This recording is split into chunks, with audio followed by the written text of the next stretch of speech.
Rachid Zerouki, bonjour. Bonjour. Bienvenue Merci. aux Assises de la citoyenneté à Rennes. Vous êtes professeur des écoles à Marseille Oui, tout à fait. et vous réfléchissez beaucoup aux questions d'inclusion numérique. Et pour vous, l'école est centrale dans ce processus d'inclusion. Tout à fait. Je réfléchis beaucoup donc à la façon dont le numérique doit intervenir à l'école. Et effectivement, quand on parle d'inclusion numérique, on parle forcément d'éducation numérique, d'éducation aux médias et à l'information. Et bien sûr, l'école a un rôle central à jouer là-dessus. Et vos élèves sont très demandeurs autour de ces questions. Vous êtes justement constamment interrogés. Vous êtes aussi très actif. Leur expliquer que justement il y a un risque de décrochage s'ils ne s'intéressent pas à cette question du numérique. Alors, je pense que le numérique aujourd'hui à l'école, c'est vraiment une compétence transversale. Donc, les choses que vous venez d'énumérer, je pense que tous les enseignants participent à le dire aujourd'hui aux élèves. Et effectivement, alors, on donne aujourd'hui au numérique, c'est vrai, la tâche d'aider l'école à sortir des inégalités scolaires, des inégalités sociales également. Et voilà, moi, je m'intéresse à savoir est-ce que l'école y arrive aujourd'hui, comment est-ce qu'elle peut y arriver et qu'est-ce qui l'empêche de jouer ce rôle? Alors vous avez participé à un débat dont l'intitulé était le numérique est-il l'ascenseur social du 21e siècle? Vous répondez quoi à cette question? Potentiellement oui, mais là, actuellement non. Alors c'était un débat vraiment très enrichissant parce qu'on avait des points de vue très différents.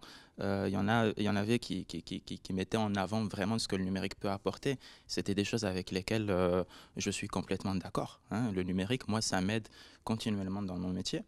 Mais après, il ne faut pas fermer les yeux, je pense, sur les manquements qu'on ressent par rapport au numérique.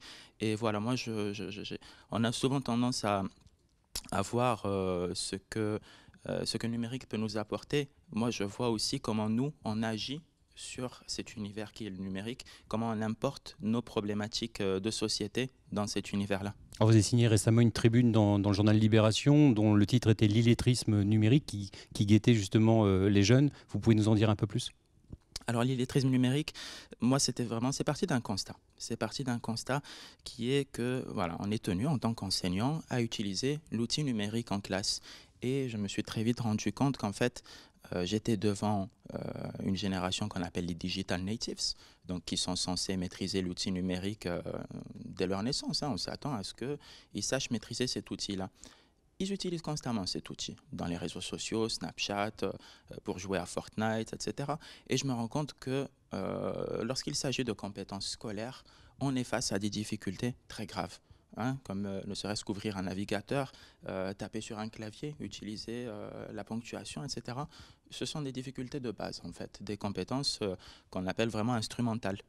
Et vous êtes très actif sur les réseaux sociaux, justement. Vous avez un compte Twitter, Rachid Linstead, qui marche très bien. Pourquoi cette prise de parole vous semble importante sur toutes ces questions? Et sur d'autres? Et sur d'autres, oui. C'est vrai que je n'ai pas vraiment de ligne éditoriale sur mon compte Twitter. Et moi, c'est vrai que voilà, je suis bien placé pour savoir ce que le numérique peut apporter. Moi, les réseaux sociaux, ça m'a apporté vraiment une tribune pour partager mes idées, pour débattre également. Donc je suis sensibilisé de par mon vécu à ce que le numérique peut apporter. Et forcément, je me dis, puisque ça m'a, moi, apporté ça, il faut trouver le moyen de faire de cet outil-là un outil qui soit au service de la connaissance, au service du savoir.